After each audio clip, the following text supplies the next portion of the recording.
I appreciate that Mayorkas was impeached, but there's a lot more to do. And Republicans, I suspect, more than a few Republicans who voted for Mayorkas, would be more than happy to avoid the immigration issue for the rest of the year.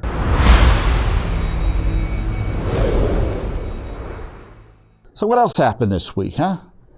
Oh, something minor. A cabinet official was impeached. The House of Representatives managed to impeach Alejandro Mayorkas. Mayorkas is the Department of Homeland Security chief responsible for implementing Biden's border invasion. So he was impeached for that. It was I think it was a one-vote margin.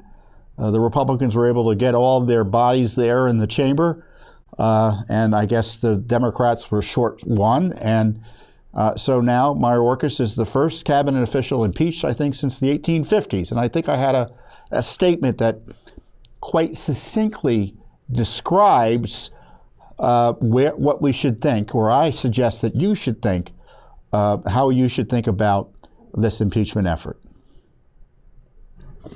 Hey everyone, Judicial Watch President Tom Fitton here.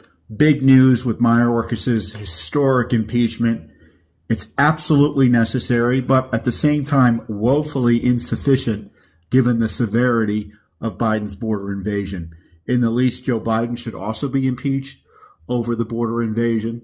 Plus, the House of Representatives, nominally controlled by Republicans, need to defund Biden's border invasion. I mean, the idea that you're impeaching someone for engaging in conduct that you're fully funding strikes me as a bit odd, doesn't it? So the House of Representatives desperately needs to shut down taxpayer funding for the invasion of the United States. And that means, if necessary, shutting down the government in order to protect our. Well, I agree with that, young man. And it's hard to really say much more beyond that, right? But of course I will, because we got a little time here. So there's this debate now about funding for Ukraine and Israel and Taiwan. And as you know, when you're talking about massive funding bills like that, there's always money, walking around money for the left, as I like to call it. And if it's so urgent that we need to help defend these other countries or allow them to defend themselves, certainly there should be similar urgency for defending America, right? And that includes stopping this invasion.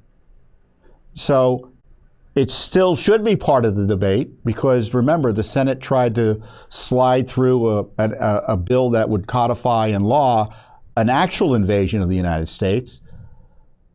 Well, why stop from trying to attach to this bill something that actually defunds Biden's invasion, that prevents him from spending monies to move people through the interior, go through this fraudulent asylum process, and then let everyone go? You prevent him from spending money to help illegal aliens essentially evade the law. And that's easy to do in terms of a funding rider. So I'm avoiding the debate about funding for Ukraine and Israel and supporting Taiwan and its continuing battle of wills at this point with China. So I think there's a simple solution, and so I would encourage. And I don't know about you. To me, this is at this point it's almost monopoly money now. So would it be worth it to keep Ukraine at least its head above water and allow Israel to finish off Hamas and give the Taiwanese support? And of course, it's always inefficient, so it's always too much money necessarily.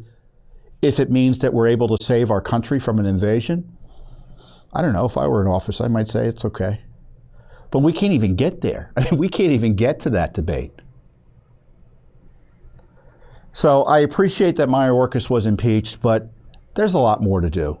And Republicans, I suspect, more than a few Republicans who voted for Mayorkas would be more than happy to avoid the immigration issue for the rest of the year.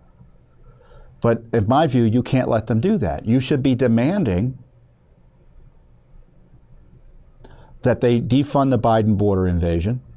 There are multiple opportunities to do so. They're going to have it with this battle over Ukraine funding. And in a few weeks, the beginning of March, the middle of March, I think it's March 8th or 9th, that's when the continuing resolution runs out. So they're going to have to come up with another continuing resolution, likely. And they can have, if you want full government funding, it's going to have to mean America's protected in order for that to happen. Simple.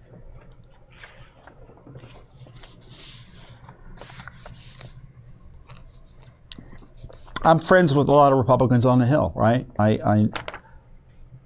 But just because I'm friendly with them doesn't mean we're not going to stop telling the truth about things they're not doing. And what they're not doing, the Republican Party, certainly the Republican-controlled House, is using the full power of the purse that they have under our Constitution to protect our country from being destroyed. They're funding the invasion. They're funding the abuses and the efforts to turn America into a one-party state by putting Trump on show trials and jailing him, etc. They're funding the censorship of Americans.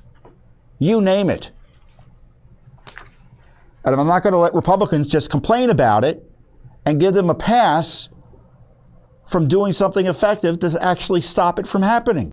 Thanks for watching. Don't forget to hit that subscribe button and like our video down below.